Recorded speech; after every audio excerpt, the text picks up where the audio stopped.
Hello, ladies and gentlemen, and welcome to the Say Report. I'm your host, Devon Decker, and joining me, my host companion, Sejohn Sarowick. Sejohn?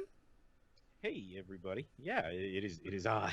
I don't know. I never know how to follow that up. I always wanted to be like, it is I, Sejohn Sarah. You're so groovy. You sounded like a cool, groovy cat at that time, and I gotta give you credit, Siege. It was impressive. It was impressive until you're like, I have no idea what I'm doing And I here. have no clue what I'm Fraser doing. Crane, and I'm listening. The world is kind of meaningless, and I have no idea how I fit into it. Hey everybody! Who wants tossed scallop and scrambled scrags? Yep, those scallops and scrambled scrags. Oh, man, I'm in a great mood. I don't know how Sejohn is doing, but I'm just going to say I'm in a great mood. And it took some doing, and that's where I'd like to lead this episode. I'm getting it out of the way right now. Gotta get that good mood out of the way. No, right no, now. I gotta get, back I gotta to the get. grumpiness. No, I'm in a great mood, but there's a reason why I had to move back from a bad mood. And so Saturday we recorded a banked episode for y'all. It's on evolution, not the topic or the theory or the science of evolution, but Kind of on the science of evolution. kinda. The same way Bill and Ted is about the science of physics. We watched the film Evolution and we recorded an episode on it. And this thing happens in the movie Evolution that I was unprepared for. Oh, okay. Yeah. And that is they go out to breakfast. And dear God, Sejohn, do I miss going out to breakfast? Yeah, that did seem to affect you on a very deep level. The fact that it is stuck with you for a few days, being pure evidence of that. Well, here's the real issue. I followed up our recording of an episode by watching Pulp Fiction.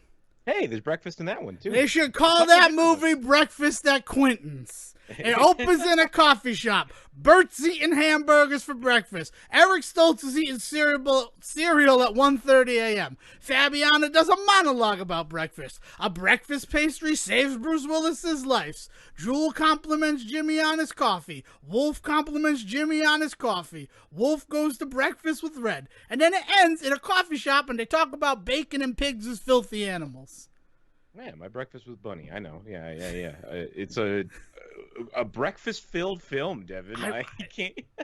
I gotta tell you, Sejohn, I don't think I would have ever watched that film with such a tilt for the breakfast, if not for the film Evolution, having been watched 3 hours beforehand. We say it all the time. Context is key when you are watching a movie, and this is perhaps the most dangerous thing you could have done, because how could you watch that movie and enjoy it with that going on? I mean, well, I of course I've seen Pulp Fiction before. This was an opportunity to show it to Dale. We decided to follow up the MCU with the Quentin Tarantino 9-film sequence. Oof, yeah, okay, all right. Because, pulpy Saturday morning fun is what the MCU films are. And, why not follow that up with Quentin Tarantino? Well, the time that Bruce Willis shot John Travolta in Iron Man 3 that nobody talks about because nobody went to Iron Man 3. That's true. That no one did. Everybody thought it was a Christmas movie, and they're like, in the summer? No, thank you, Mr. Black. I will take my money elsewhere. And that's why Chipwrecked did really well or something. Actually, it was probably the Road Chip was the one in theaters at the time. Can you believe there's 4 live-action Alvin and the Chipmunk movies? As I look at my copies of each of them here in front of me, yes, I can. I honestly can, Devin. Why isn't there a 5th? Was Road Chip that bad? I liked Road Chip. But they got to the point where David Cross was not a believable villain anymore, and he just could not be replaced. That's true. David Cross is the only villain. First of all, he is the Thanos of that universe. Really. Yeah, you're not wrong. I think the issue with the Chipmunks is they shouldn't have an adversary. It's strange when you give them an adversary. They're Abbott and Costello on their best day, where they just go out and reacting to things that they come across in the world.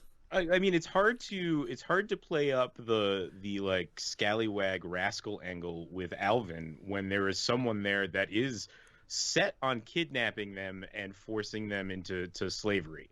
Like that is the stakes of the first movie, is that these creatures, these sentient creatures that we now learn like have like thoughts and love and like and hope in their hearts. And David Cross just wants to put them into a cage that's too small for the three of them, tote them around the world, and force them to sing. Like it is Space Jam levels of like real kind of fuck upness in the stakes of that film. I really like that parallel to Space Jam, but I actually think you, in your aimless rambling, stumbled upon the actual answer to the question. Aimless? That was real mean. No, there was a clear aim to that statement that I made. I had a thesis statement and everything, Devon. I backed it up with evidence from the film. The problem is Spotify, because nowadays you wouldn't need to truck them around the country. They could just release the song on Spotify every, I think it's 6.5 weeks. Is the Spotify algorithm? Clearly haven't watched all of the Alvin and the Chipmunks movies, because you get to see an arc through each of them as they have this like Weird Al Yankovic style contract with Sony Records, and they're stuck with them for 30 years. And really the last film was all about them like slowly coming out of that, and like what do they do once they're on the other side of having like the corporate umbrella protecting them from the rain, right? Wow, I thought it was just about Jason Lee marrying Brad Paisley's wife. I mean, that's daughter from Father of the Bride. Yeah, no, you're not wrong. That's totally the A plot of that film. Yeah, no. And why isn't Chuck there? I don't know. I did not dig deep enough into the road trip. I might have to rewatch it and look for the subtle nuance on display in that picture. You know what I love? I love that the reason why Jason Lee is not the star of the Squeakquel is because he was doing that show Memphis Blue on TNT with DJ Qualls. Yep. These are all names that are in my head. And a I cop know procedural for anybody that doesn't know. Like that I realized that everything that you said could not have possibly led to the conclusion that it was a cop show, but it was. Yeah, no, right? Especially in the DJ Qualls. No, I was thinking in terms of the fact that we were just talking about Alvin and the Chipmunks, which is arguably a series about music. And then, you know, why wouldn't Memphis Blues be about some old blues musician? He'd be a blues musician. And he's got he's made a list of all the people that he's wronged in his life. With his music. So he's going to go and he's going to write everyone their own song to cure their blues. Man. My name is Memphis. This actually does bring me around to something that we should also talk about. Like, this has slowly been too referential to our banked episode on Saturday, but we didn't give enough time to talk about Ethan Suplee, or Michael Bauer in that movie, but really Ethan Suplee in that movie. And you've brought us back to him now with My Name is Earl, and I love that. Like, the journey that dude has been on in his life as both like an actor and a human being is one of the most interesting things to me in the world. You know, that dude is like jacked now, right? Like, well, I say he lost weight, but that's not the right way to put it, because I still bet he still weighs exactly what he did before. It's just, it's all fucking muscle. He's like now. The Kingpin, right? Like, this is your I guess 4-year reminder that the Kingpin and Spider-Man and Daredevil, that he's a big looking dude, but it's all muscle, which is what makes Wilson Fisk scary. Fisk. The Spider-Verse does a phenomenal job of showing him as a criminal head, but one that also has this ability to like do the job himself if he has to, right? And for sure, Suplee as a Wilson Fisk-esque character in the Marvel universe would be a phenomenal. But yeah, man, dude really put a ton of work in with a very specific body type as kind of the focal point of his career, and to make the decision that was not going to be the guy he was going to be for the rest of his life, and really doing something about it has been a really interesting story to watch. Like, you know, like you hear like the other side of that coin, guys, like the Patton Oswalt joke about Brian Dennehy, right? like character actors who gives a fuck if we're fat, I believe is the end of that story, like, right? And like, guys make a whole career off of being like, this is who I am, this is the person I'm going to be. And yeah, man, I don't know much about like Suplee as like an actor or performer anymore. Like I feel like that's just not what he does anymore. But dude had a hell of a career playing the big guy. He did. You know what I really like is that Mallrats is like the first time that I remember seeing him in anything. Okay. And then like he's immediately in Boy Meets World, like I was around gonna the say, same time. for me it was Boy Meets World, but like Yeah. it totally makes sense that you would have seen him in Mallrats first because I didn't get to Mallrats until probably I was until like 2000 or so, right? Because it was the bad Kevin Smith film. Yeah. Oh, God. Can you imagine? And now like it's probably his most successful in terms of like the cult following. Yeah. But hey, let's not talk about Kevin Smith anymore. But it's hard not to when you're talking about, is it Suplee or Suplee? I've always thought he's in Suplee. It could be either. It's You one say of those- Suplee, I say Suplee. Let's go the whole thing off. That, Oh, woo! Pause for a moment. man. Yeah, so yeah, it's you're not wrong. He's great, and also Michael Bauer. I like Michael Bauer, and I want people to know his name is Michael Bauer. I think it's that's the important most to us. important thing. Yeah. If there's like a third, like 35th goal of the Say Report, it is that we call Michael Ray Bauer by his name, and not just the roles that he has played that made him famous. Oh man, yeah, but that was go. fun. That was a good episode. I'm glad we talked about it, but that was something that I realized we overlooked. And again, thank you for somehow finding our way back. Like, let's just like not to spoil that episode, but I really would have liked to discuss the movie more and not the film it lives in the shadow of. How's that for a tag? The problem is that there's not much of a movie if you don't discuss it. They're- Otherwise, You know, I can mount an argument, but that's not what we're here today. we should do a revisit episode, Devon. It'd be a first for us. Who knows, right? Jeez. I mean, yeah, because we recorded almost 2 hours on Evolution and didn't really talk about Evolution. We need to talk about other stuff, though. This is great fodder for that revisit of Evolution. Because I did other things. I don't know if you were able to do other things since we recorded that episode, but I've accomplished some things that I want to talk about on the show, and not just watching Pulp Fiction with the idea of breakfast in my mind. I want to know what else you've accomplished, because the few topics that we have traded back and forth don't seem like personal accomplishments. Oh, well, so are you familiar with the Great Gatsby game? The NES version, like adaptation of the Great Gatsby? No. For a second, I was like racking my brain because that concept doesn't make any sense. Right, which is the whole point of it. So Is it a racing game? No, I wish it were a racing game. It's a platformer, and it's not actually an NES game. But if you want to have fun, look up on the internet Great Gatsby game, and it's deprecated now. That's the reason why I was brought back to it. Is the game is gone because it was a Flash game. It wasn't actually an NES game, but this developer got it into his head that this is the type of thing that NES games would be. Is like the Great Gatsby game. And, it's nothing like the book that it's based on. Like Jekyll and Hyde. That's sort of what hues in my mind whenever I think about the Great Gatsby video game. Mm-hmm. So it's a short 4-level Flash platformer that's very well done. The graphic work is excellent. And on Friday, Dale got a hankering to play the Great Gatsby game, and that was her realization that Flash is dead. Going to the site and being like, "Oh my God, the game is gone," and I'm like, "I'm sorry, I thought you knew." Pour one out. Right? So, but then she went online to look for the creator of the game to see if there was any plans to bring it back in some way, shape, or form, and found out that he has gone on to create another game. And one of my accomplishments was to beat that game. And it's called Witch Eye, not Witch Not Eye. like left or right. Yeah. Okay. like a cackle lady. WITCHEYE, one word. Is that what they call them in Salem? Like, little known fact, they're called cackle ladies in the history books. I mean, that cackle lady is the preferred nomenclature now, which has a bit of a negative connotation to it. That's right.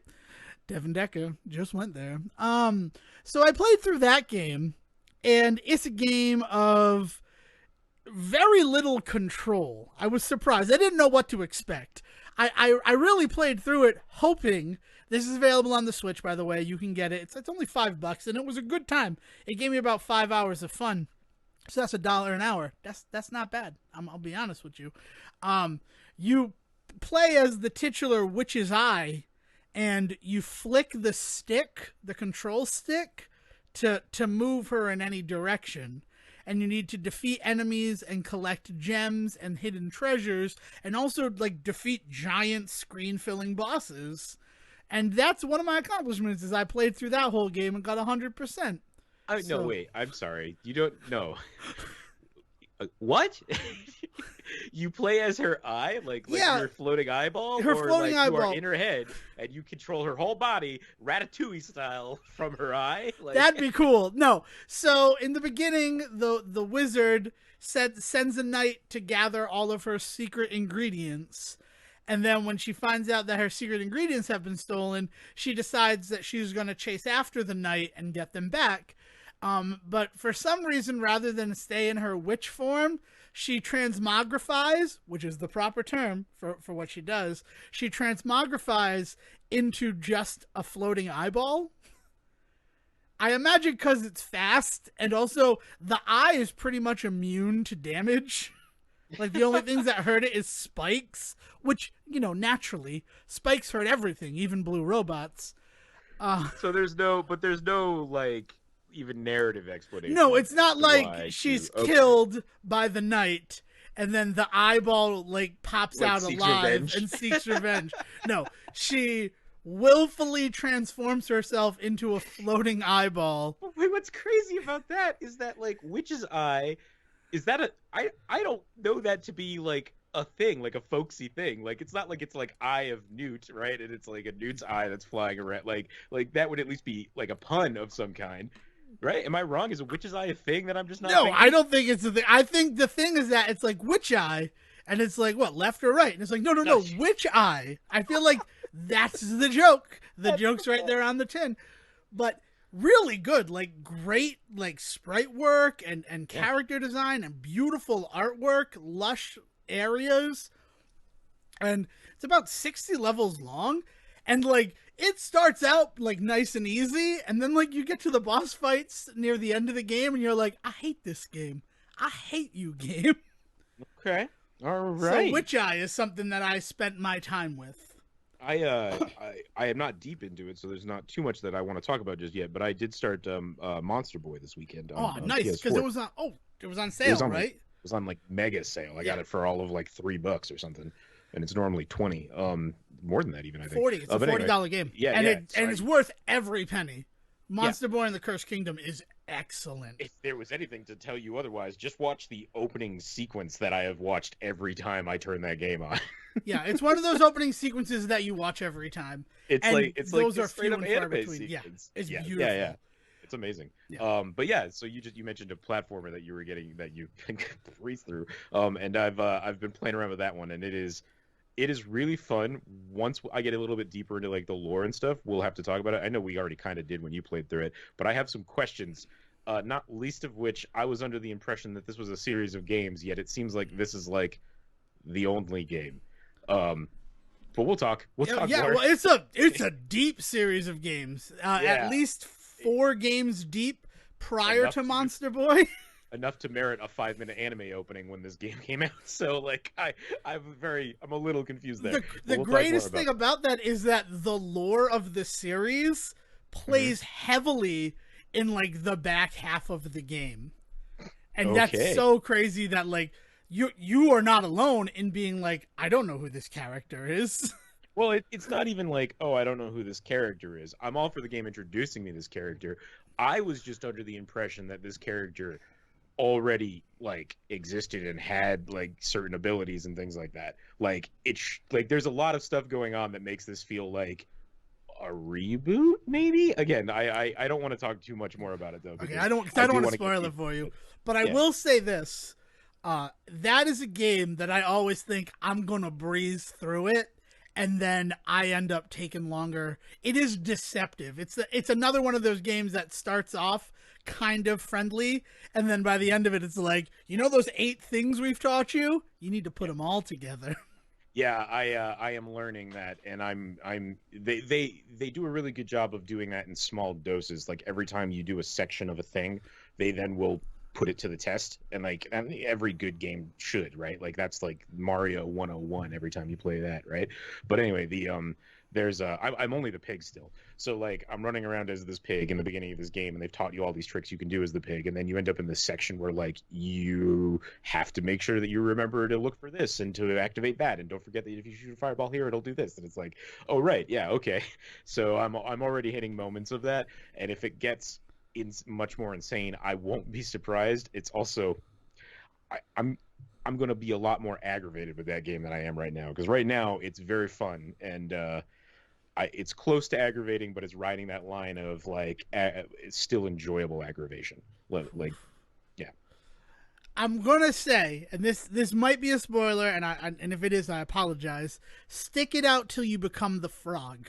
That's not a spoiler. Okay, Yeah. okay. Stick it out till you become the frog. I plan to, because it's a very, very fun game right now. But yeah, I'm not surprised that it eventually gets even crazier. And right now, I'm already kind of hitting a wall of like, that was fun, but I need to walk away for a few minutes. Because if now. you're hitting the wall as the pig, the next transformation is Wall City, buddy. Even for me, it's just Okay. like, oh yeah, this part happens, Yeah, and then you get to the next part, and it's like, now this is good. And there's a section like that in every game in the series where transformation is a big part of the narrative. Right. Okay. So they are paying homage to the third game in the series, which isn't technically in the series of the game. Weird. Like, because it's not paid homage. But it was by the guys .emu, the ones who did Streets of Rage 4. They did a remake of the Dragon's Trap, which is also considered a Wonder Boy title, and is what brought me into the series back when we were in college. Because Jay and I bought that game like one night at 2 a.m. and then played through it until 7 a.m. Nice. And it was just like this great time. And I'm like, there are more of these? Bring them to me.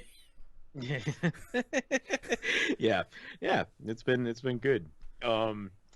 Yeah, so that's good. I'm great. I'm glad that you're playing it, but get to the frog. That's get to the frog is going to be your mantra. And it's also probably going to be the title of the episode. So, glad thing we got to the frog at 23 minutes in, so that the listener's not confused. What the hell does get to the frog mean? All right, so now, Sejohn, in our little shared chat that we have for this, we have 2 things that we need to address this episode. Yes. Which one do you want to do here? Because we've done a little bit of recap in our lives. I think it's time we tackle one of these obstacles. Yeah. I need to know what is going on with Name That Tune. Oh, Name That Tune 2021, featuring Jane Krakowski as the host. And I feel like that sentence right there kind of sums it up. If you've been watching Miss Krakowski in her appearances on The Match Game or To Tell the Truth or any of ABC's like big budget game show reboots, remakes, reruns, right, that have become their summer programming, and last year their entire programming block due to, COVID related slowdowns of production. Yeah. So Jen Krakowski, who, I don't know, I think personally I really only liked her in Vacation, and it's one of the biggest missteps of National Lampoon's Vacation is the scene that she is in. Like, it's the one where I'm like, oh yeah, this movie's gross. Jane, yeah, right, yeah. Jane Krakowski is 30 Rock, right? Like, yeah, she is 30 Rock. Kimmy Schmidt and that, yeah. I think of her as Ally McBeal, and I never watched 30 Rock, and I did like 4 episodes of Kimmy Schmidt, and I found it too difficult to watch on lunch break at work, so I switched to something else. Yeah, no, I like Jane Krakowski. I mean, like, honestly, one of those things where if you had asked me, like, what she was doing right now, I would not have known that she was doing this whole bit for ABC. But that speaks more to my just not watching like cable or watching live television anymore, right?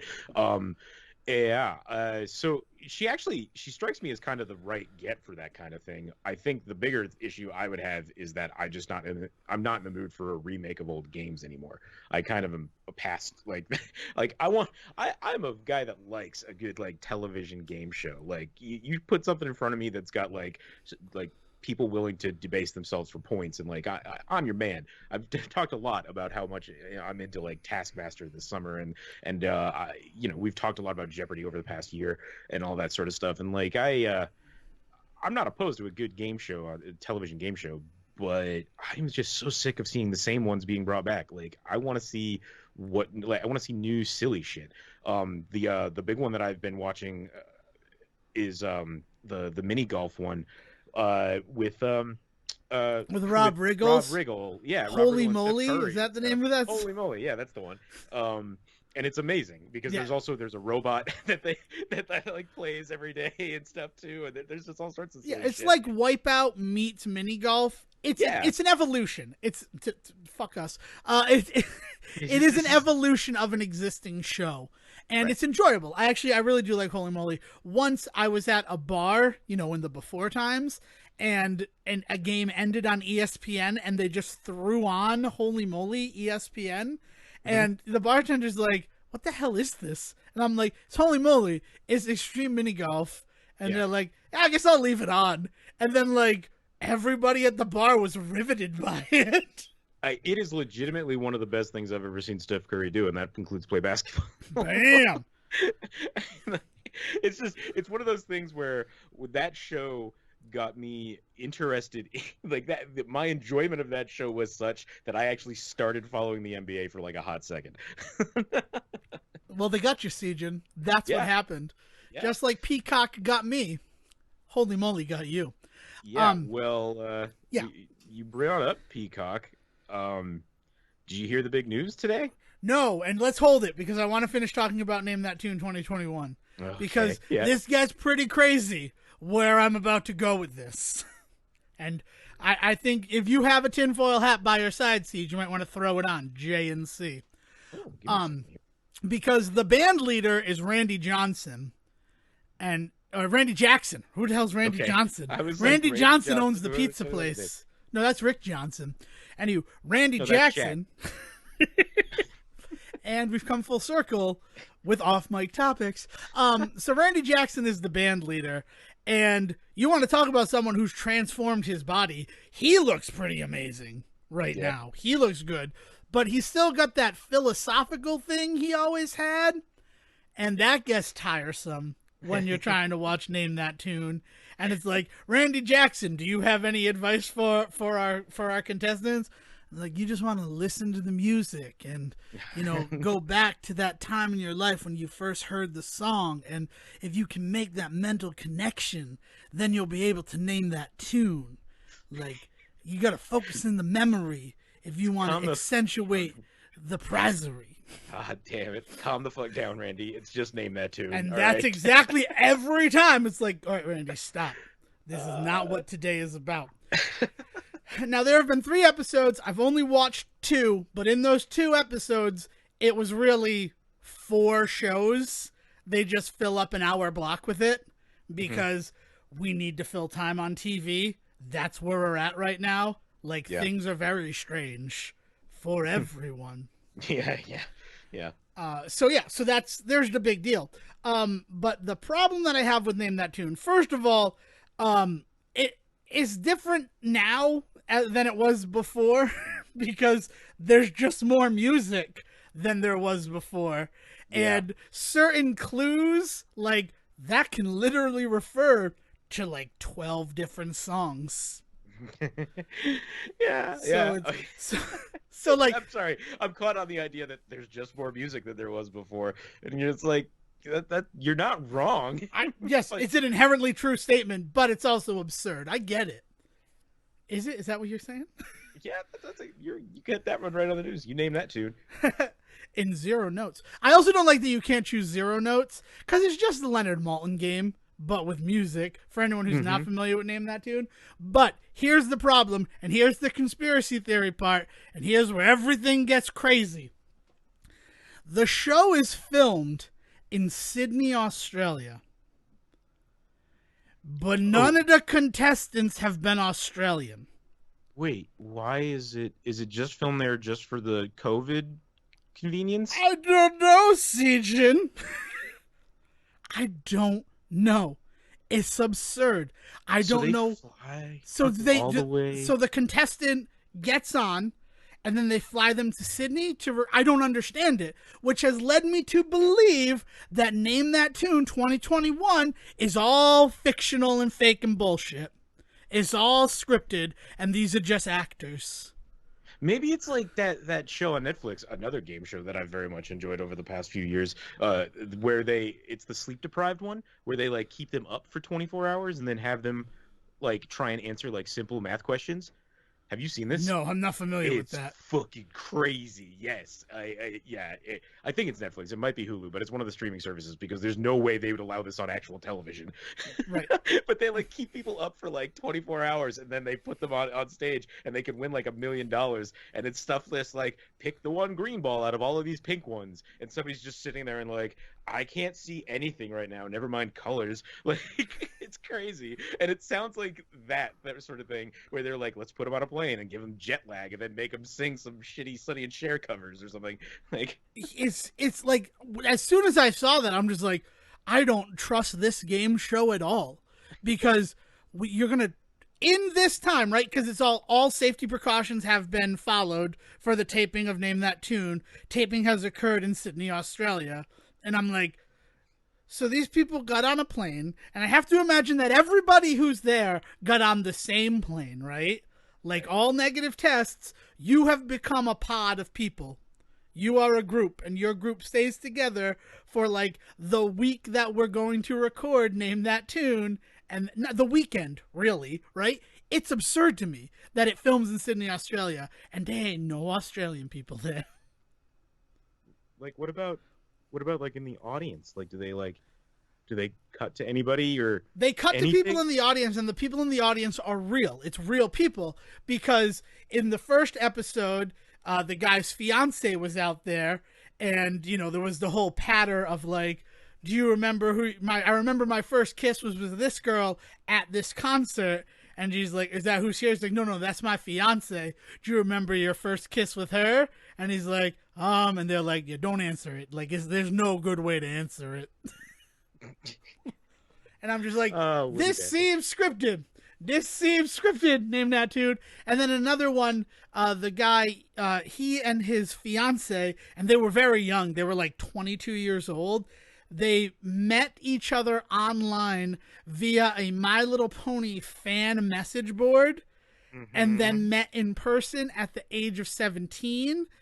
And what he was going to use his winnings for was to get her a new wheelchair, because her old wheelchair was old and it needed an upgrade.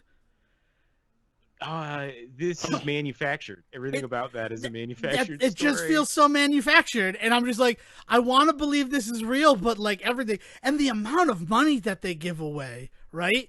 Like you're up for $100,000. That's the grand prize if you can name all 7 songs in the golden medley at the end. And during the show, the first question is worth like $10,000. Like, there's a lot of money on the table. And I made this joke with Will. I'm like, if it's Australian money, like, that's a lot less money that they're playing for. And then also I'm like, but, if I had to fly to Australia to participate and Name That Tune, you better give me more than enough money to cover my flight and accommodations. Well, right. It has to be, right? Like they used to do with contestants for Jeopardy Wheel of Fortune, right? There's like some hotel chain that puts them up. But yeah, you're definitely adding 7 days on each side of this for quarantine, right? Yeah. Like that's the other thing is I don't want just hotel and accommodation, like that sort of stuff, just for while I'm filming. Like that shit has to cover quarantine that I'm also going through too, right? Like yeah, the whole thing, like it got in my head, and I'm just like, this can't be real. Like, in addition to this show being kind of awful, like, it's just not real fun to watch. The band is great. I will give all credit in the world to this band that they got. They're so good at performing the songs, but because they're trying to be new and different, name that tune instead of just name that tune. The first round is always different. At least in the 4 episodes I watched, the first round was always different. So rather than just like, here's a category and we're going to play a song and you have to just guess based on the category what the song is, they'll be like, here's, it's remixes, but they had like a different title for it. And it was songs performed in other genres. And that doesn't work in Name That Tune. Like yeah, because like, how are you supposed to follow that? It's like, so I guess I gotta listen for the lyrics and hope that I understand. Like, in that round, like, so the first round is about 9 questions every time. Only 3 of them were answered correctly. Like, it was weird. And I'm like, yeah, well, of course, because, like, the person first has to wrap their head around the fact that, okay, I'm trying to listen to maybe a rock song, but, like, in screamo genre. It also, like, it goes against the whole concept of what you're trying to prove as a contestant, right? Right. Like if the name of the game is to name the tune and be the best at, like, hearing a song, and there are some people that are like, I can do that in 2 notes, and sure enough, they can, but, like, you're introducing this variable that's never, like, this is so far beyond it. It's not in the spirit of the game, right? Like, exactly. It's one of those types of and rules. Again, that's the first round, because then they do the classic Name That Tune round where this song, Maverick was unable to catch his breath. So it's Take My Breath Away by Berlin. Right. And that's like the clue. And it's like, I can name that in however many notes, because, like, that's the game. And if that were just what the game is, like 2 rounds of that, I would be fine with that. But the fact that the first round is this, like, weird thing, like, these are floral delights, songs your florist might enjoy. And it's, and I don't want the world to see me. And the guy's like, the Goo Goo Dolls song. It's like the Goo Goo Dolls song. Like, it's weird. It doesn't work for me. And the real factor in it not working for me is the fact that it feels so manufactured. Because why are they filming in Sydney, Australia? I don't get it. Like, and I don't know. It really got my mind, like, thinking conspiratorially. Yeah, no, it's a hard line to toe with those kinds of, like, variety show-esque, like, MC style shows, right? Guys that, like, pull it off really well, or, like, you look back at, like, Bob Saget of all people hosting America's Funniest Home Videos, right? And, like, that shit was fake as hell, but the way in which he was able to present it, so, like, I think it does come back to Jane Krasowski, I guess is what I'm getting at, is that she it sounds like she's not very good at taking that style of entertainment and, like, making it work, because it really does come down to that stuff. You know, like, it's one of the hardest parts about replacing Alex Trebek right now, right? Is, like, the conversation of how do you get him in there, how do you get anyone in there and have them work with that material the way that Trebek did for so long. Like, it's impossible. Like, the biggest issue that they're having right now is getting somebody up there that can not be a know-it-all, but, like, you're hosting Jeopardy. You're kind of, you have to be a know-it-all on that stage, right? It's why I like Ken Jennings right now. I don't know. Have you watched any of the Ken Jennings Jeopardy? I have not seen any of the Ken stuff. I have heard good things. You're not the first person to talk about how much you like Ken Jennings, but I think that a lot of people just can't wrap their heads around him just taking over as host, and I don't know why. So I think the problem is that he's not just taking over as host. I think if Jeopardy had just announced the new host of Jeopardy is Ken Jennings, rather than this whole guest host thing that they're doing, the world would have been easier, like, to transition into Ken Jennings as the new host of Jeopardy. First of all, the whole know-it-all issue that you just brought up, that goes out the window when you have the guy who won 73 consecutive games of Jeopardy as the new host. Oh, for sure. Like, that goes, there is, like, he deserves to be in that seat, is what it feels like. Yeah, for sure. But there's definitely also an element of, and Ken Jennings may be good at this, but there's also this element of they need to be able to carry that attitude and be charming. And I think that's where Alex Trebek shined, was he was able to be the smartest guy on that stage, but he was never an outright asshole. Like, there was never a moment where you were watching it and being like, that guy's the villain. Like, you know what I mean? Like, right. I mean, for me, there were a lot of times where I said, fuck you, Alex. Rest in power, Alex Trebek. The other side of that coin is Ben Stein, right? When Ben Stein's Money was the entire formula of that, and the reason why Jimmy Kimmel had to be the actual host on that show, or later on, wasn't it like Sarah Silverman or somebody? Like, who was it later on? I don't remember that. I remember watching that show because it was on literally all the time, but I don't remember who the host was. But you're not wrong. He couldn't be the host and the Ben contestant. Stein was just an intolerable asshole, and like that was the bit on the show. So they had another charming person in there to be the host instead. Yeah. No, Ken is doing a really good job being both sides of the Jeopardy coin, and I think what really frightens me is that when his tenure is over as the guest host, the people who are coming in, like, for me, you're not just trying to replace Alex Trebek. You're now going to be trying to replace Ken Jennings, who so far in the 8 episodes I've watched has done an amazing job.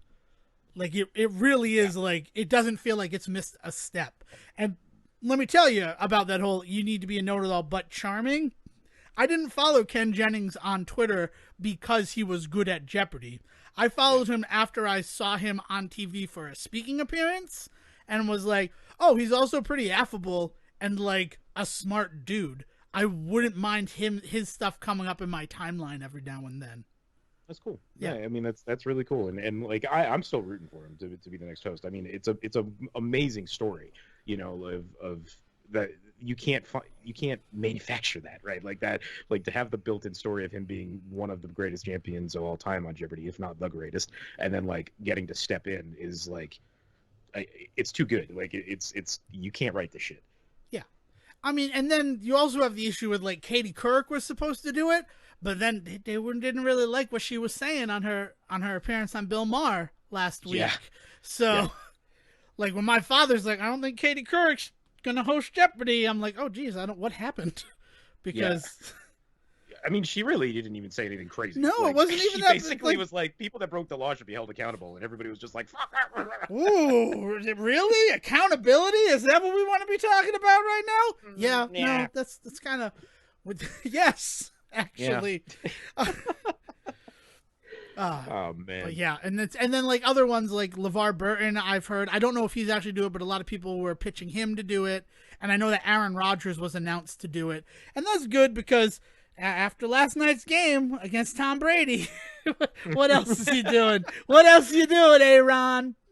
Still being the most popular guy in Green Bay, like he's fine. That's true, and he'll be fine, but you know. It's just something. And he did really well when he was on Jeopardy, too. So, like, it's another one that makes sense to me.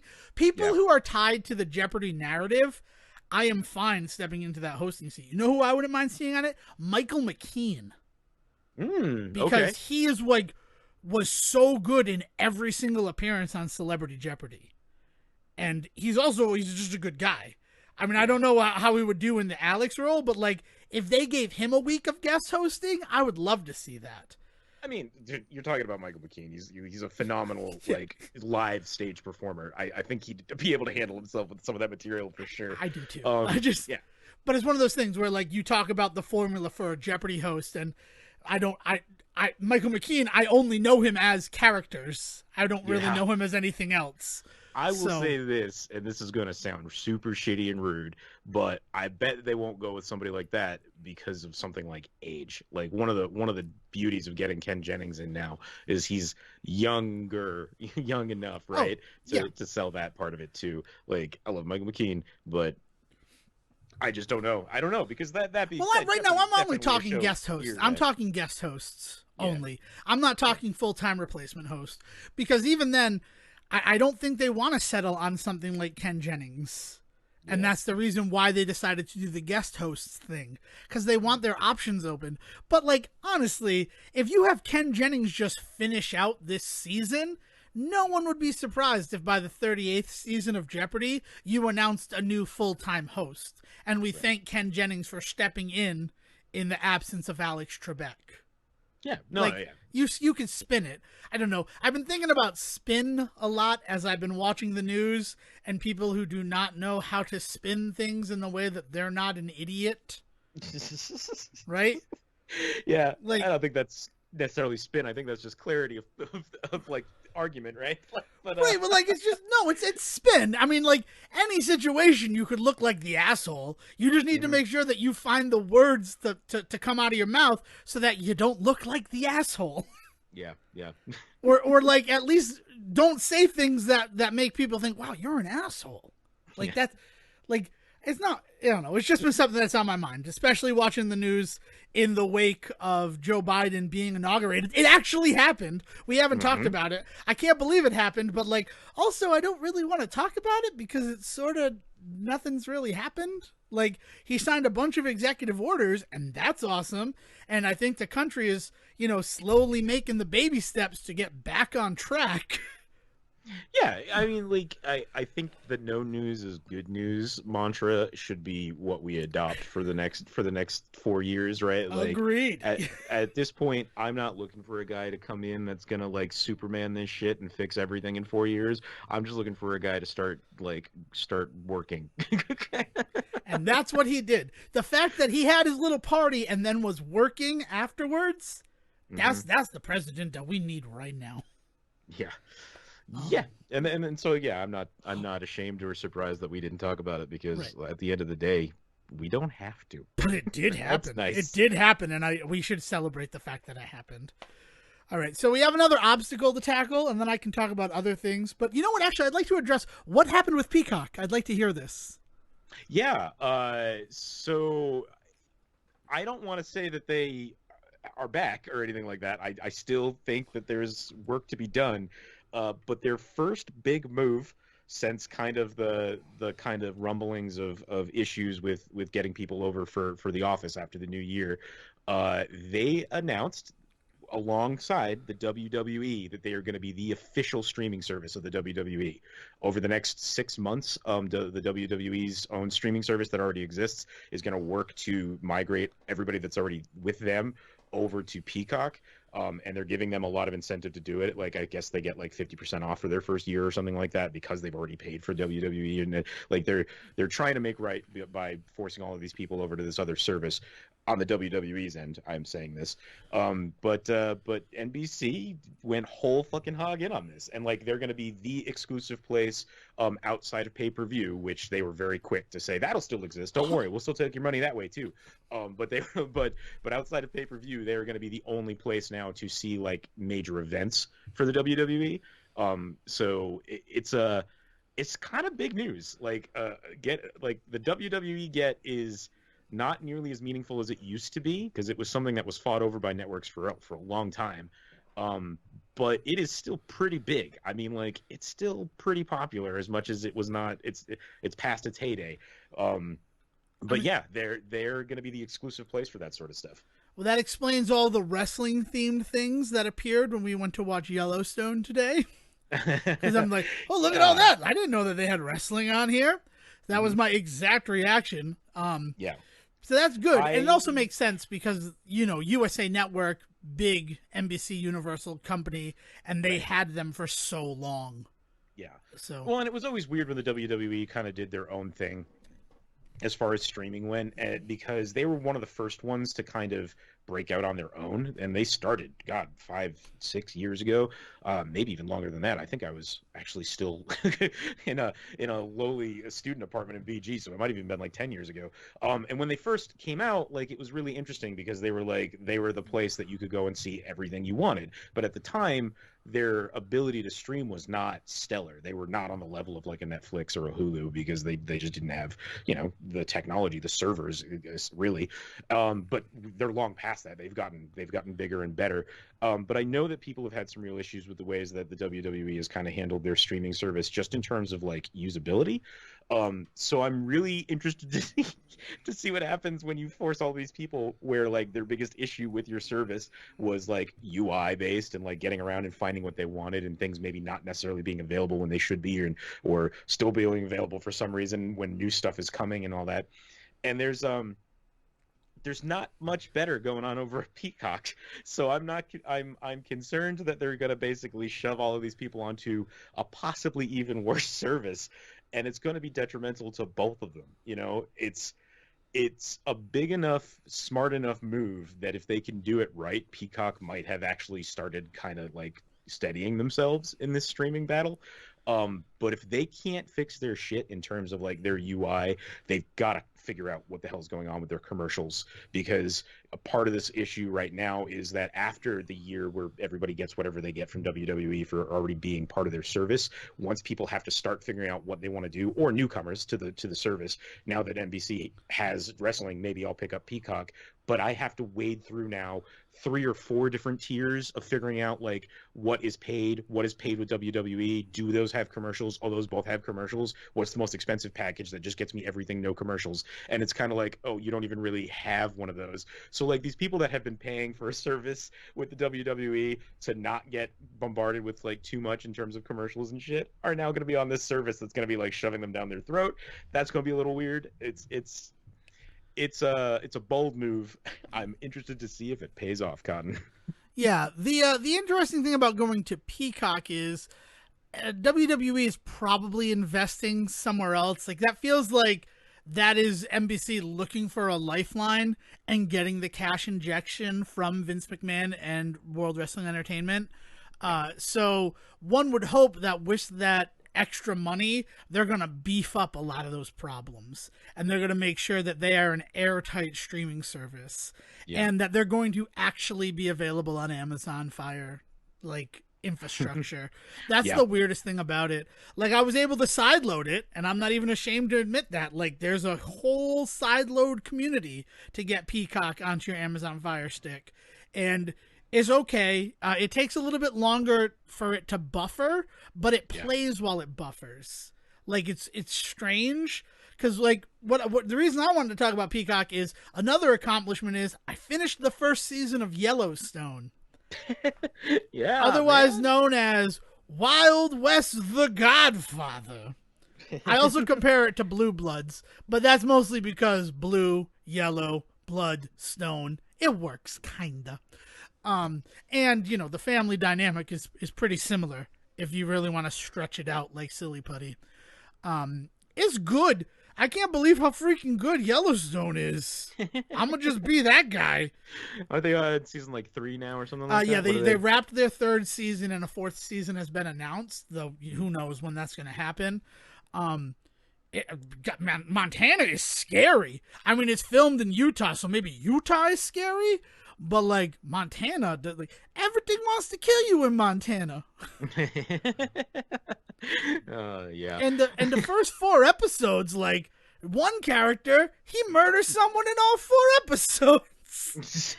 And it's just like he loves killing. That's just what he does. Killing things. He loves killing. But it's good if you stick with it. Like that first episode is a slog because it's like an hour and a half long pilot. And then the second episode is not much better. But once you get past the exposition dump of the first 2 episodes, it's really quite engaging. And I'm excited to dive right into season 2. And currently Peacock is where you go to get the full series of Yellowstone. And I haven't had any complaints about it. My big Peacock complaint is that Perfect Harmony was taken off of Hulu because it was going to be on Peacock, and it's no longer on Peacock. So, like, I got this program for Perfect Harmony, and you took it away from me. I cried. I literally cried when I found out. Because I was just like, man, all I wanted to do was hear Bradley Whitford sing church orchestration of my favorite songs, and you took that away from me. Yeah, Peacock's making some moves, so we'll see how they do. I am still not convinced that they know what the hell they're doing over there. They're just doing things that make sense from a business standpoint, but with no like afterthought. Better than CBS All Access, and the fact that it's going to be evolving into Paramount Plus on March 4th. I watched they like, you know, I'm kind of all in on CBS All Access, considering CBS shows are great if I don't have to watch them on demand. And like I can just run through the shows without commercials, and I like them. I like it enough. And the backlog, the catalog of back shows that they have on CBS All Access is already great. And once it actually becomes Paramount Plus, I imagine that that's only going to grow to encompass more shows. I mean, that's my hope anyway. My hope is CBS All Access decides to get in on the wrestling game and picks up the AEW. That'd be fantastic. Then we'd have two competing streaming services. I'd love it. That'd be great. I don't know if CBS is kind of your dad's network, though. So, like, I don't know if they're ready for the wrestling. But once they're with Paramount in March, like... That's true. I mean, they are with Paramount, but once it's under the Paramount title, you're not wrong. I mean, like, Nickelodeon is what I'm excited about, because there's a lot of good Nickelodeon stuff on there right now, but there's some, you know, deficiencies. Like, where's Pete and Pete? And where is Pelswick? I want to watch Pelswick. Where's Roundhouse? Oh, my God. Where is Roundhouse? God, Roundhouse. That was too extreme for me. I never watched. I was too young for Roundhouse. They toned it down and it became all of that. Like that's. I mean, the dad with the long toenails. That's all I recall. I loved. What I really liked about Roundhouse was the fact that the dad character, the Eugene Levy, if that's American Pie, never got out of his recliner because I felt seen. I felt seen because my dad. He ain't never get out of his recliner. And now that I work full time, I understand why. Yeah. Do they have Nick Arcade? They don't have Nick Arcade, and I'm hoping that happens too. Like they don't have any of the game shows, and there's like I said, there's deficiencies that I would really like to have filled. Look, you want me to get CBS All Access? You put that fucking Wienerville up there. Oh, all I want to watch is the Wienerville Hanukkah special. I remember watching it once. It feels like a fever dream. It feels like they aired it one whole day. The show feels like a fever dream. Mark Wiener, man, that guy, he crazy creative dude. All right, I feel like we've got to it. We've come to it, Sejohn. In the immortal words of Weezer, what's the matter? What's the matter? What's the matter, you? What's the matter, babe? Are you feeling blue? Hoo. Oh, man. Is Rocky or Bullwinkle the main character of the Rocky Bullwinkle show? It's time for that classic bit on the Say Report where we finally have a good hefty debate about who the main character is, Rocky and or Bullwinkle. Well, I mean, I know who I want to represent. I'm curious here who you're going to represent because I have some very strong feelings that it is most definitely Bullwinkle. Bullwinkle J. Moose, baby. For the defense, Bullwinkle J. Moose. Yeah, well, okay, so I guess I'll play devil's advocate here, which is a term I fucking hate saying, but yeah, I mean, you could play Devon's advocate. I mean, that's like the same thing. No, it's not the same thing, because then I'd be defending Bullwinkle. I'd be in the same spot. I know, I just like saying Devon's advocate. It makes me happy. I really like Devon and Devil, putting those two things in other locations. It works for me. Devon Dags. That's actually my chat-up line. I'm James Corden. God, why was he on my TV? Oh, CBS All Access. All right, continue. Yes. All right, but if you feel it's like Bullwinkle too, I don't think we have to have a debate. I think that we can just present the fact that Bullwinkle is the main character. Yeah, fight us on that. No, I like so Rocky and Bullwinkle, right? So it is a concept that I never quite thought about, but the idea is that it's called Rocky and Bullwinkle, but really everything in that show revolves around Bullwinkle, right? Like Rocky just kind of like things happen, and I guess Rocky kind of like makes sure that they don't go too far, but past that, it's Bullwinkle's show. First of all, Bullwinkle went to college. I know where Bullwinkle went to college. I don't know nothing about Rocky. I don't even know where he got his little aviator hat. I mean, like, is that why he's a flying squirrel? Because he has that hat? Did he come out of the squirrel womb? Yeah. I feel like at some point in his life, he was like, I fly. I am a pilot, and which you're not. Just because you fly does not make you a pilot. But he's like, I need this hat. right? He had to go looking for the hat after he learned to fly. Yeah, one would imagine. I don't know. I'd like to imagine that it was gifted to him, much like Feifel Mouskowitz got his hat. But then I'll just start talking about Feifel, and that's not what this episode is about. That's not what this conversation is about. But No. Bullwinkle is the one with the backstory. Bullwinkle is the one who moves the plot along. And the argument that I prepared for this is, who is the main character of Happy Days, Richie Cunningham or Arthur Fonzarelli? Well, it's Fonzie. No, it's Richie Cunningham. No, But it's Fonzie. it's Richie Cunningham. Oh, no, I mean, eventually it becomes Fonzie, but it's not even then. Even when like Ted McGill shows up in the weird last season of Happy Days, where Fonzie is still living in the Cunningham household, but both Richie and Joni are gone. I think that there's a classic thing, like, mistake that we are making here, and it is who is the protagonist and who is the main character are not always the same question, right?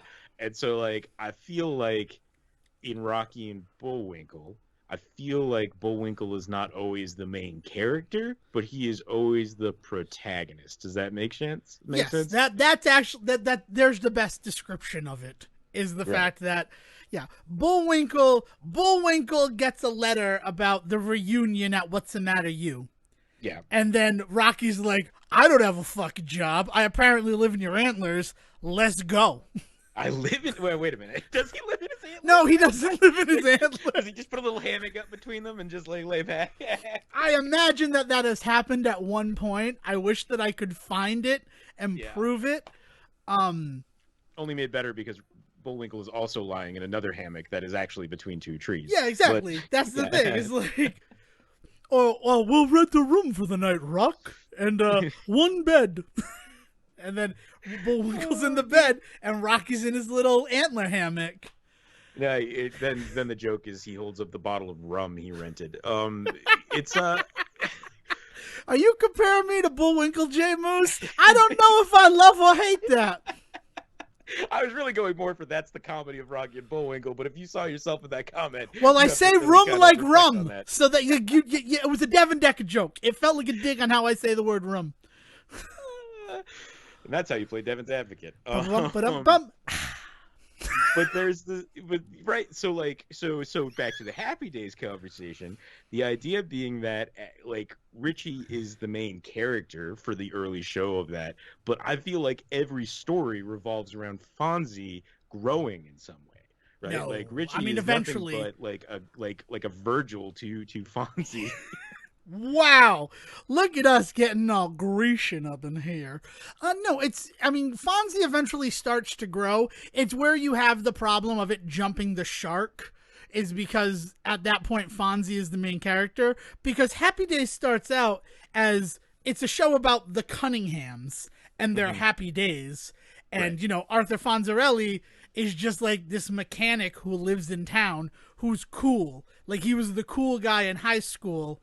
And, like, they're still in high school, so he can help us navigate. He's the janitor, and Ned's declassified. Yeah. Well, and more importantly, as cool as he is, he's also their friend. As much as he's like a rude dude, right? Like, he's not everybody's he's not a bully. Friend. That's the beauty of Arthur Fonzarelli. Yeah. like if you could aspire to be Fonzie in your everyday life, it's love everybody, treat everyone with kindness, lots of leather jackets, bring your motorcycle inside the diner. Oh, man. Yeah, but, like, I feel like then we have to kind of revisit a classic conversation on this show at this point, is the second season of the Kevin James show. Give me the name on that. Kevin Can Wait? Kevin Can Wait, in which they completely retool the show to make it just King of Queens Part 2, right? Like, the idea being that they've thrown the entire formula out because it just wasn't working, and they've brought in this new idea. Like, it seems to go further back than I think than we've talked about before. Because I think the only other show besides Kevin Can Wait where we've talked about a change this big is when we offhandedly talked a little bit about what happened with Saved by the Bell and how the first season of that was like Good Morning Miss Bliss, right? And like the idea that the show just completely just like revamps itself at some point, sometimes without you even realizing that you're not watching the same show you were 10 years ago, right?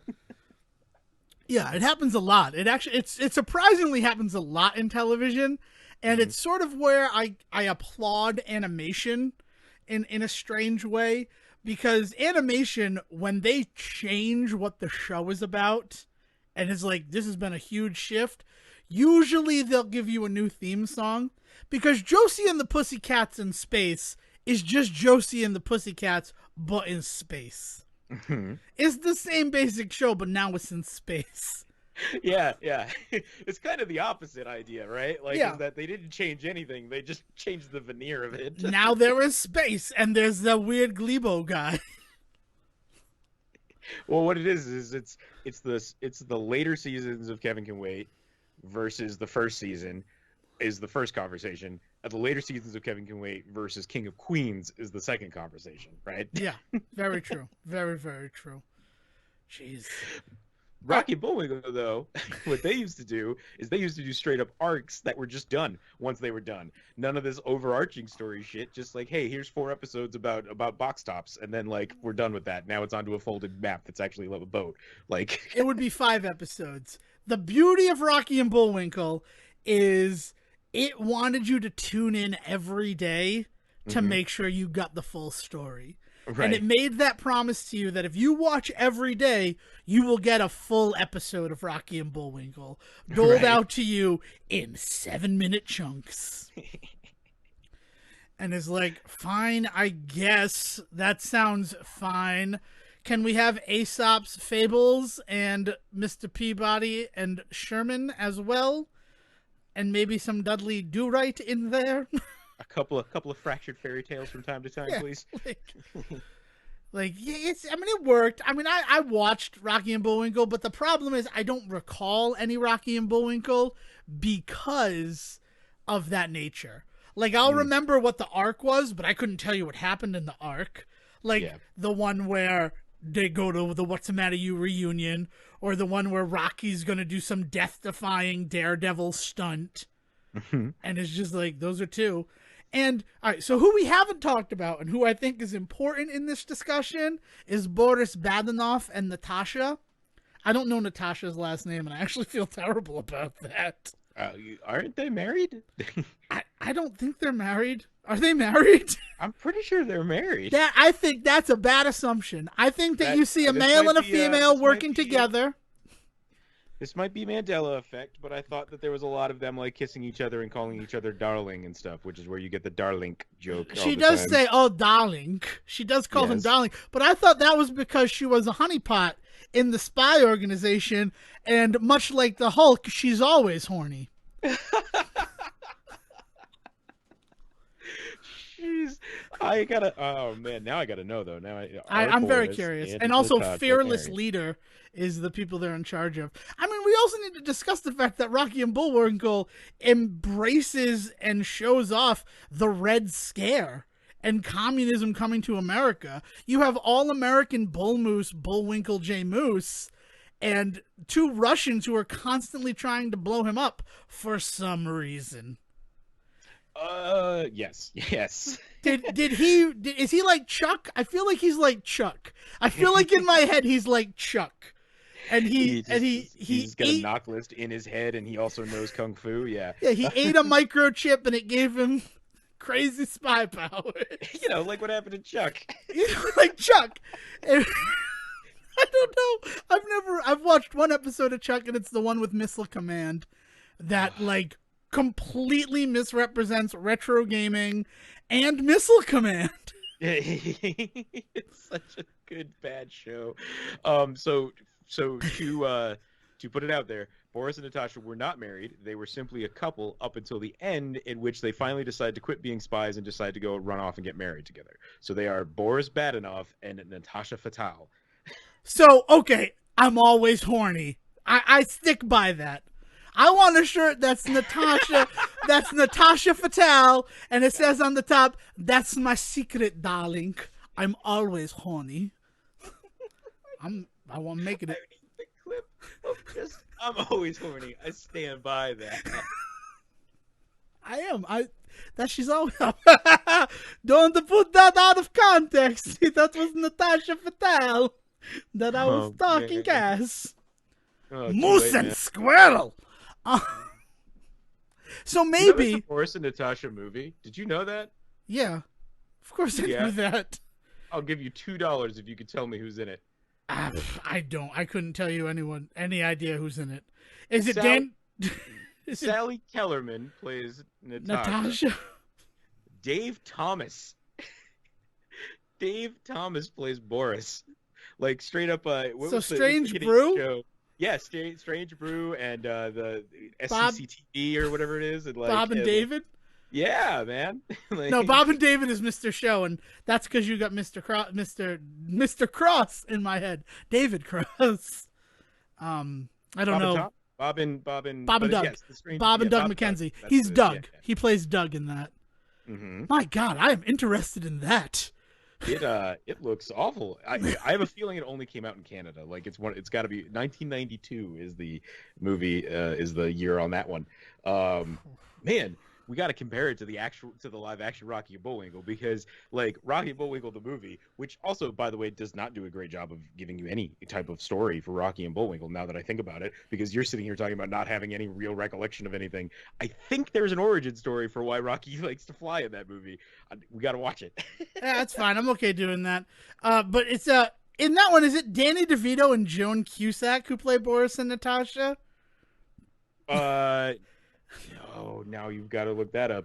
I'm sorry, I'm caught up on the fact that there is another Boris and Natasha movie called Boris and Natasha, Our Boy Badenoff from 1990. That's actually, I have to tell you, that's the one that I knew about. I knew about Our Boy Badenoff. I did not know there was a second one. Oh my lord. Okay, so we're doing Rocky and Bullwinkle. I do remember that Robert De Niro Was Fearless Leader. I know that for a fact. And I'm pretty sure that Danny DeVito plays Boris. I just don't know who plays Natasha. Oh my god. I'm pretty sure it's Jason Alexander? No, that's North. You're Right. thinking of North. Because if it is Jason Alexander who plays Boris, it better godwell damn be the woman Julia Louis-Dreyfus who plays Natasha. Boris and Natasha are, I believe it's, oh my god, it's Jason Alexander and it's Rene Russo. Oh my goodness, I would have never got to. It's Jason Alexander? I apologize to everybody in the world. Yeah. Watch North. Honored Roger Ebert's memory this month and watch North. He hated that movie. I mean, he fucking hated that movie. And yes. Jason Alexander and Julia Louis-Dreyfus being North's parents is probably my favorite bit of casting ever. At the height of Seinfeld, we take these two diametrically opposed, barely like each other characters and make them married and the parents to North. Did you know Keenan and Kel are in Rocky and Bullwinkle? Yeah, that makes a lot of sense based on the time it came out in 1998, right? Oh, man, we have got to watch this movie. There's a lot going on here. I'm real glad that we talked about Rocky and Bullwinkle. I have a deep love of Rocky and Bullwinkle. I like them. They're one of those things that like have always existed, but they don't do much more than exist. Yeah, you're not wrong. They did have a reboot on Amazon Prime a couple of years ago, along with a Peabody and Sherman reboot that came out on Netflix. That was more in line with the Peabody and Sherman was more in line with the DreamWorks movie though. But I grew up in a house in which we had 3 sets of VHS tapes, so I would have to say probably every episode of Rocky and Bullwinkle amongst those sets, because each set I think was 2 tapes at least. And like we would put them on just on a fucking round. Like once one was over, we'd just pop the next one in.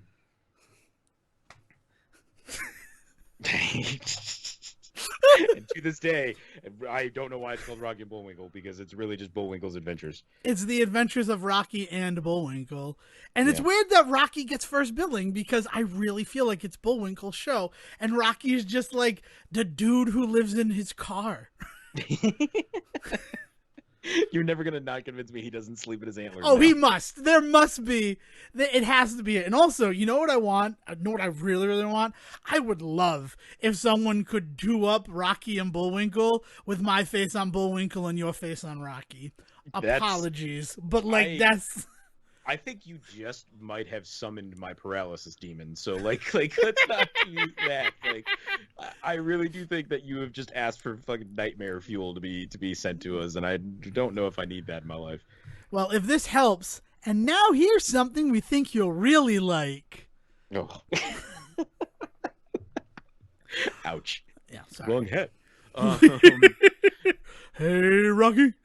So where you going? Do Yogi Bear. Now we're doing Yogi Bear. You segued us right into another Hanna-Barbera classic. Different. I don't believe that Rocky and Bullwinkle are Hanna-Barbera. Hanna-Barbera. I just meant our usual time, because now we've moved on from our other one classic bit to the next, where we talk about Hanna-Barbera cartoons. That's true. We do talk about Hanna-Barbera cartoons a fair amount on this show. But no, I wanted to share another accomplishment, if you'll allow that. Yeah. And I think I can dovetail that nicely into something that I should have talked about weeks ago, but I want to give it its proper. But my other accomplishment is I finished Devil May Cry 5 Special Edition as Virgil. Oh, man. And that was cool, playing as Virgil. It was. I don't know, like, I say it like I wasn't, but playing as him as opposed to Dante, like, I felt more stylish. And also, I mean, he has to be inspired by Sephiroth, right? Like, Dante and Virgil, aside from the fact that, you know, Dante's Inferno. Oh, yeah, no, they're definitely Cloud and Sephiroth. And yes. Like, all you gotta do is look at the swords and be like, oh, fat and chunky, slim and sexy. Like, that's what I've always thought about Cloud Strife. Fat and chunky. Well, especially that original polygon model on the PS1. Yeah, I know. Yeah, I mean, he's no Barrett, but the best part of the old Cloud model is not like the big chunky arms or the big chunky chest, but the fact that they would then come to a point of nothingness at like the shoulders and elbows. Like, what the hell was they were? I don't know. I've played it one time. Weakest joints. I would probably never play Final Fantasy VII again on the PS1. I might do the remake if I get it for free on like PlayStation Plus, but I don't know if I can actually pay money for that game, knowing how, like, as much as I put off playing Final Fantasy VII, I enjoyed my time with it. And based on what everybody had to say about the Final Fantasy VII remake, you're really only going to enjoy it if you loved Final Fantasy VII. And I'm not there yet. Maybe someday. But yeah, so I did that. I finished Devil May Cry 5 Special Edition. And, you know, it's basically the same game until the end, where instead of fighting Virgil, you fight Dante. Yeah, is there like a justification? Like, is it a whole new story, or do you just basically play the same story? You're just like spliced in over Dante's So face? the cool thing about that game is that it is split up amongst the three main characters. Nero, who was introduced in Devil May Cry 4, V, who was introduced in Devil May Cry 5, and slight spoilers, is the depowered version of Virgil. It's his soul. It's his human part separated from his demon part. Tell me more about Sephiroth. But yeah, so that's V, and he's kind of the coolest part about Devil May Cry 5 because he's new and different, and he doesn't fight directly. He summons familiars who fight for him, and Right. that's an interesting way to play that game. And then you play as Dante. Like, you don't play as Dante until almost the 7th episode of the game, I think. Like, it's a 20-level game, and Dante is not playable for a lot of it. Interesting. Really interesting, considering the love that people have for this game and the hatred that they had for DMC. It's really interesting. Yeah, I'm never going to understand people, fan bases that... Yeah, you know, toxic reboots are fan weird bases. like that. What I don't understand is I like Mega Man 2, but I don't like Mega Man 3 through 6 because they're all the same. And it's like, well, but you liked Mega Man 2 and all of them were the same because you liked that. So they gave you more of that. Yeah. And then you have the people like, but then they changed everything. And it's like, well, you were complaining about how the same it was. Yeah. Like, I know. you're just never going to be happy if you're living your life always hoping for something else. Looking at you, Pokemon fans. But anyway, yeah. So, but Devil May Cry 5. I mean, I don't know anybody that has played that game and not loved it, and that comes from people that were always Devil May Cry fans to people that have never played one before. Like everybody that seems to touch that game, especially this new version on the 5, seems to be fucking just blowing it out of the water, and that's awesome. Yeah, it's gorgeous. It's just so. I just had so much fun with it. But no, the Virgil mode, the special Virgil mode, which is kind of the new thing for this. The two new things are playing as Virgil, and you play the full game as him, which is cool because it takes away some of the shifting. Like it's weird to have to go from Nero, who fights one way, to V, who fights a completely different way, to Dante, who fights a third way. And you like balance through, and eventually you get to choose which of the three you fight as. But like to experience the full story, you should clear every level as every character because they take different paths and stuff. And that's, I mean, you want to talk about an always online game. And yes, Capcom, it's kind of awful. Like it's a form of DRM protection. The fact that they require you to be online. Yeah, but it was stupid when it first came out, and at this point, it's now unnecessarily old. Yeah. Like that form of DRM was just, it was annoying when it first came out, and now we were so far past the need for that. It pisses me off that they still do it. But anyway. Right. But the cool thing that they do is, say I am playing through the game as Nero, and it's a level where you choose between the two, and you're playing through as V. Because we're playing at the same time and we're connected to the internet at the same time, you will see me on the Nero path as you're on the V path. And even then, like cutscenes or like no, I mean like, so it comes to like sections of the game where like there's a see-through wall. That's not a see-through wall. There's like a wall with cracks in it, right? And in one corridor is Nero, and in the other corridor is V. And you control whoever you're controlling, and the game will control the other character. So, like, obviously they took two separate paths through this level, and they came to each other at this moment. Right. And that's interesting. That's cool. There's some movie that does something like that with two people who do that, and I can't think of what the movie is. Oh, it's the Shaw movie, Hobbs and Shaw. Yeah. So imagine that scene in Hobbs and Shaw where they're both in two separate corridors, and there's just, like, plexiglass between them. Right. Okay, yeah, it's just, so what happens if one of you is running a little behind? Do you have to wait then? Whereas if the computer had been playing, you'd be through this already?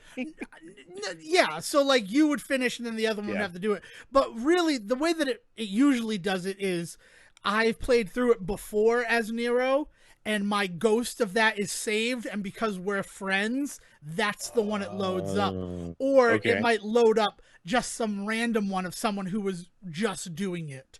So it makes the game feel oddly alive, that particular feature. And you can now opt out of it because there were people who didn't like it. So you can choose to not have it active, which I enjoy in the special edition.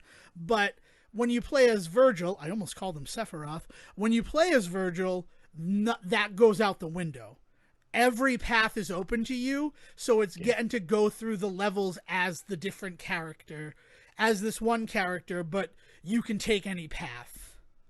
And that was cool because I took every path and just filled up on resources. Yeah. Exactly. In a game where like collecting shit gives you power, like that is a amazing advantage. Yeah. And I have to say, like, again, just like with my first playthrough, and I'm only on the normal mode, it was real cakewalk until the final fight, but then I made the final fight harder because there's a trophy for only using the sword, the Yamato sword, in the fight against Dante. But like that also sort of became the greatest time I had with it, because rather than spamming like my quick move actions or my like heavy hitting combos, I had to be deliberate and strike when Dante left himself open. It sort of made it like a Dark Souls fight where I'm like looking and avoiding and waiting for that opportunity. Waiting for the opportunity to parry and attack. Yeah. Yeah. And that was cool. That's awesome, because I don't know much about the Devil May Cry franchise. We've talked before about how I've dabbled in it, and every time it just confounds me. And so like I'm really happy to hear that you're enjoying it. I will say the little bit that I have picked up from that is like that feels very Devil May Cry-ish. Maybe like distilled to an even finer point, because we are talking about the fifth game in the series. Well, like the sixth or seventh game in this, like, but like but the idea that you do have to be deliberate if you want to get those S ranks, if you want to get to the top of the leaderboards, if you want to be able to get through that game and see everything that game has to offer. Like you can go through and you can bungle your way through stuff, and then you can go back and you can really refine what you've done. And so it sounds like that, right? That idea that what you did is you found the fun in the refinement of your certain skills, and trying to do things in a different way. And like that feels very Devil May Cry-esque as a gameplay mechanic, as much as it is also a Dark Souls thing. I think that's something that DMC has done from the beginning in its series. Yeah, I mean, going into the first Devil May Cry game, when I played it, God, probably 11 years ago at this point. Like I have the PS3 collection. It's on the desk right now, because it's always kind of on my desk because I want to finish it. I've beaten 2 of the 3 games, and I plan to beat the 3rd one this year. And then it will just be Devil May Cry 4 that I haven't beaten. But it's one of those things where the first time I played it, I was surprised by how deliberate you had to fight. Because everybody compared like God of War to Devil May Cry, and that's true, but God of War is nowhere near as technical as Devil May Cry. Yeah, I think that's why Devil May Cry became the standard to talk about these kinds of fighting games, and why things like Bayonetta and like that like owe so much to Devil May Cry, not God of War. Because whereas like God of War was like you can chain combos and you can like get specific weapons together that will do specific things, and you can do it that way. It's all about the taking on too many guys. It's all about the ability to tank through and just demolish dudes. Whereas in Devil May Cry, like you can do it that way, I guess, if you want, but you're not going to get very far, or at least you're not going to have very much fun. The more fun comes from you have to do combos. You have to pick the right weapons for these moments in order to do these things in this way. And like the precision of Devil May Cry over God of War, I think made it surpassed God of War for so many people in terms of combat. Yeah, I mean, the dopamine rush when the game's like, that was a sexy combo, is like, oh, I want to do more sexy combos. Yeah. Yeah, it's also got that dose of Japanese arcade and like pachinko machine like dopamine driving like flashing lights and shit like that. Like it's very good at that too. It really works, and I'm very happy I had it. And you know, I talked on this very show how like Sejohn don't let me buy Devil May Cry 5 because I could see myself getting lost in this game. I could see just like it consuming all of my time. And I feel like what I'm going to do now that it's one of the only games I own for the 5 is probably one weekend a month I'll play it. And like that'll be my dedicated Devil May Cry time. And when that weekend is over, there's no more Devil May Cry for a while, Dev, because it will take you over. That's like, the rule. Yeah. And that's a pretty easy rule that I can hold to. Like yesterday, though, I wanted to finish Devil May Cry 5 because there's a game coming out that I'd like to touch on briefly. But I wanted to make sure that I was done. And I was only at like mission 8 of Devil May Cry 5. So I'm like, all right, 12 missions. That's my job today. And I just forgot. It's so good. Sejohn, if you've never been able to get into a Devil May Cry like game, 5 would be a fine place to start. It treats you like you know nothing and leads you along.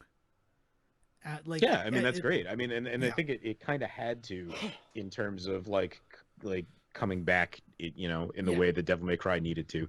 Man, I'm super happy to hear that you're having such a good time with it. And I'm glad to hear it looks so good because it had to on the 5. You're not wrong. I mean, even the original game looked good. So the fact that they were able to take it to that next level, thumbs up. Which brings me to, I wanted to say this for a while. I don't know why I haven't said it. But my top video game of 2020, this is easy. This is easy for me. It's Super Mario 35. Can't believe this. I cannot friggin' believe this. The game is just what is it like for you as I will call you an upper tier player of that game? So it's funny you should say upper tier because today I finally broke my personal best. I got 7 wins in a row. Nice. And what's really kicked ass is they did their first world event over this last week, and this one I'm like, I need to finally rubber stamp it and say that this is my favorite game of 2020. And the world event, it goes between the first level of world 1 through 4 and the castle of worlds 1, 2, 3, 5, and 6. So all Whoa. the maze castles are gone. Okay. Also, like that's what it officially says. But then also 5-1 and 8-1 will sometimes sneak into that list. But it's cool because it goes from 1-1 to like 1-4. And the nice thing about the 1 stages, like the -1 stages, is they're really all about giving you items. Like most of the ones that you get, like mushrooms and flowers and coins in those. So you do a hard level and then you do a kind of easy level. And that's been going on for a week as they've tried to get people to kill 3.5 million Bowsers. Yeah. And that number was at 1.7 one day into it. So so I imagine that we've hit the 3.5. But if you're playing, you specifically, if you haven't done that, if you can get in and kill 1 Bowser, you will get 350 platinum points. That's for that. So that's amazing. So yeah, like if you're a My Nintendo guy, like that's the time to do it. It ends at 2 a.m. tomorrow morning. So if you want to go from this to that, that's fine.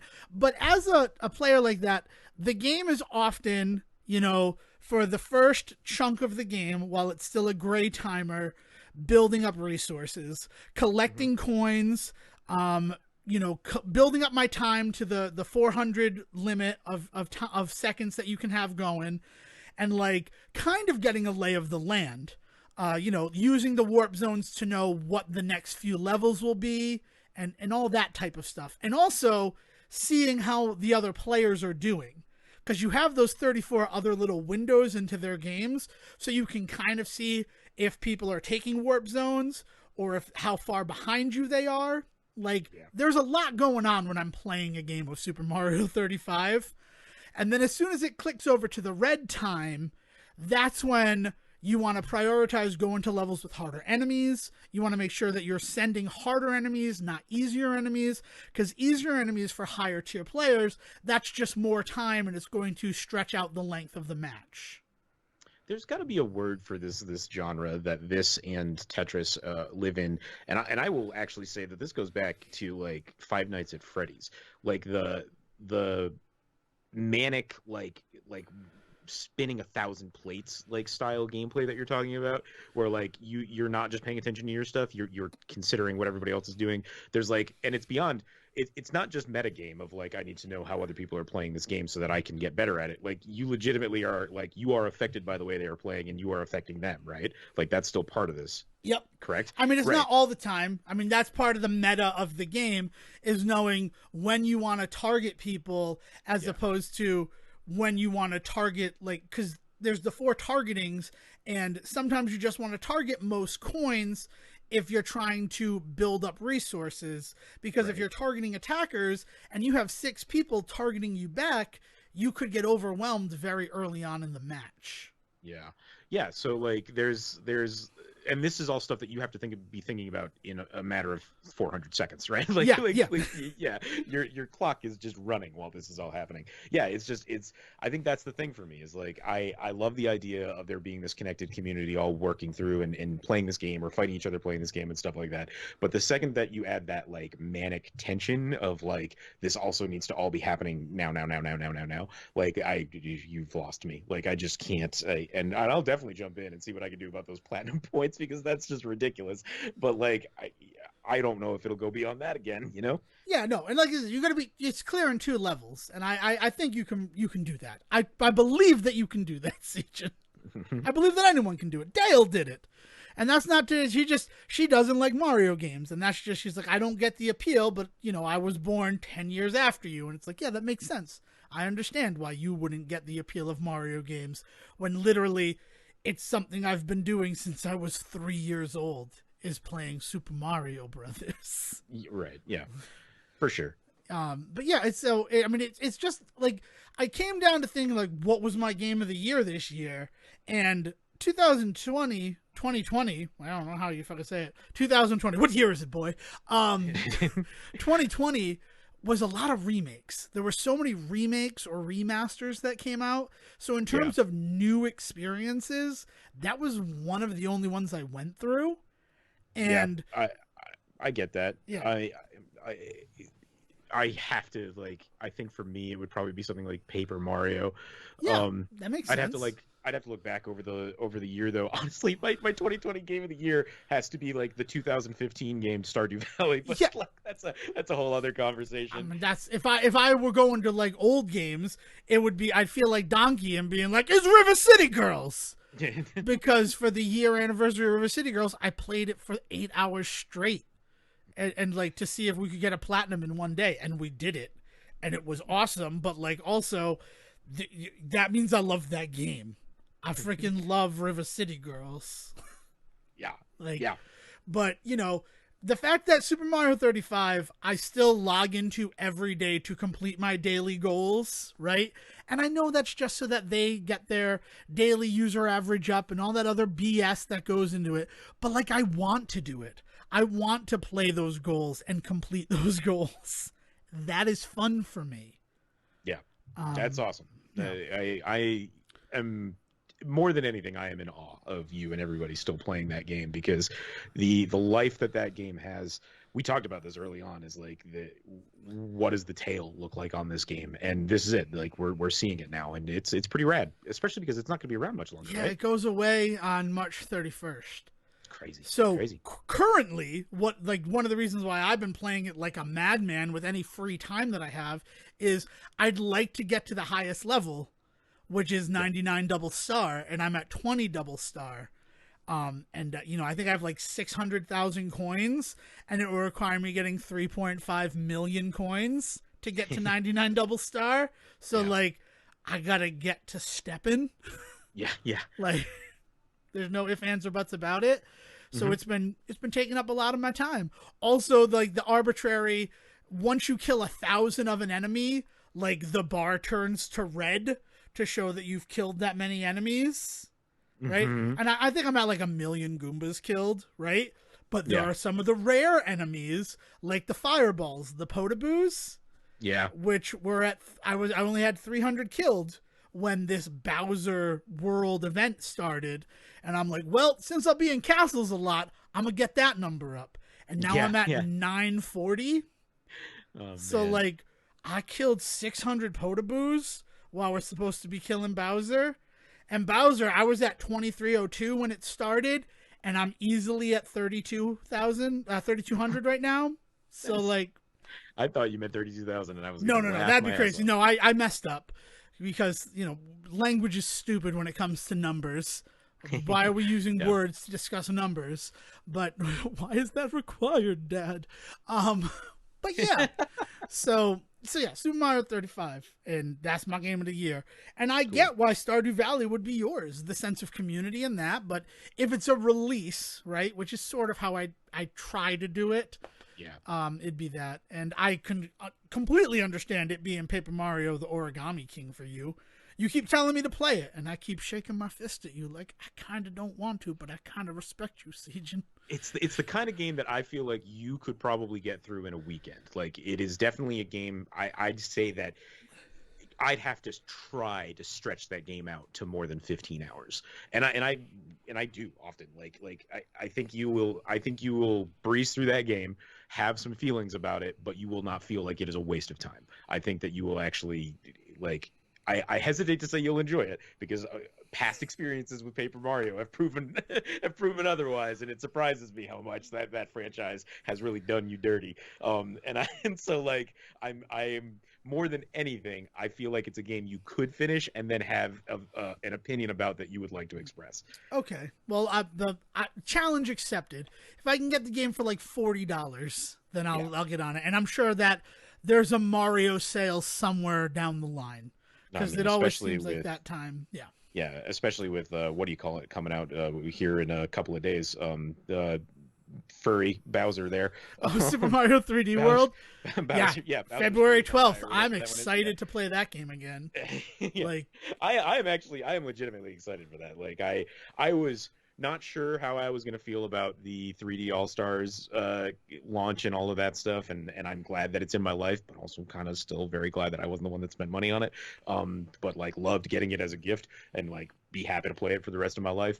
But this one is like one that I pre-ordered. Like I knew that this was one that I wanted, so like I'm very excited about it. what I'm excited about is playing it with other people, Mm-hmm. because it was difficult to play this game multiplayer.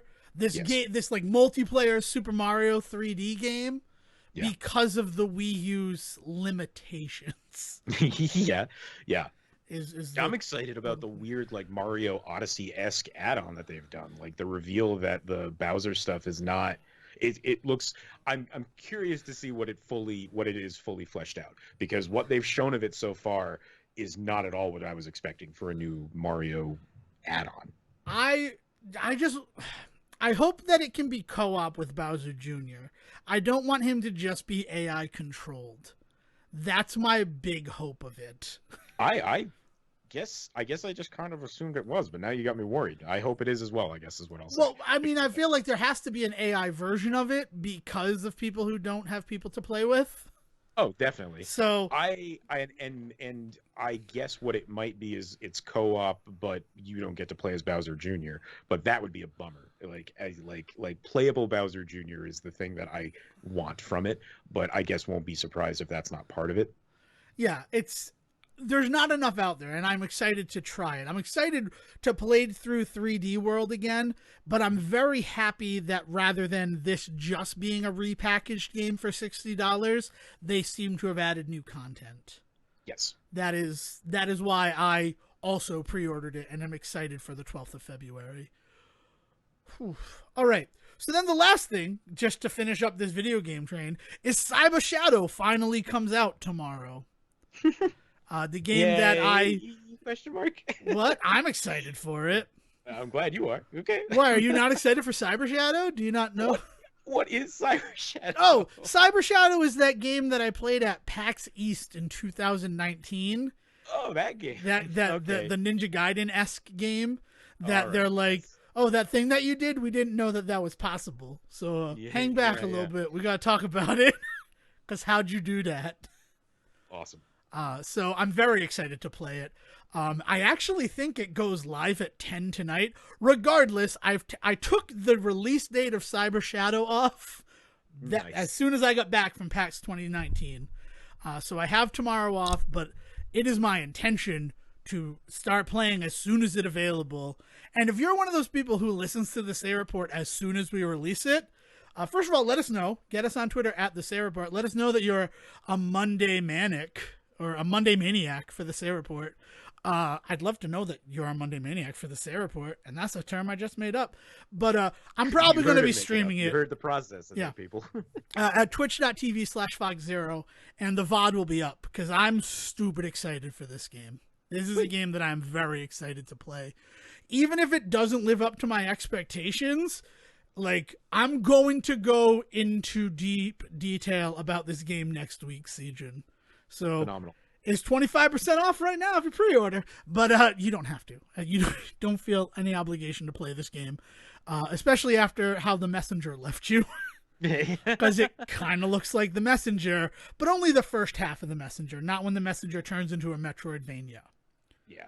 So I'm excited. And I've been excited since I heard about it before going to PAX 2019.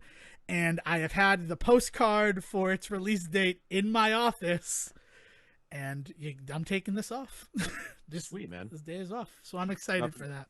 Yeah, nothing better than like some time off dedicated to just some gaming. Like I'm super jealous that you even have something to aim for like that right now. I don't know what that would even be for me right now.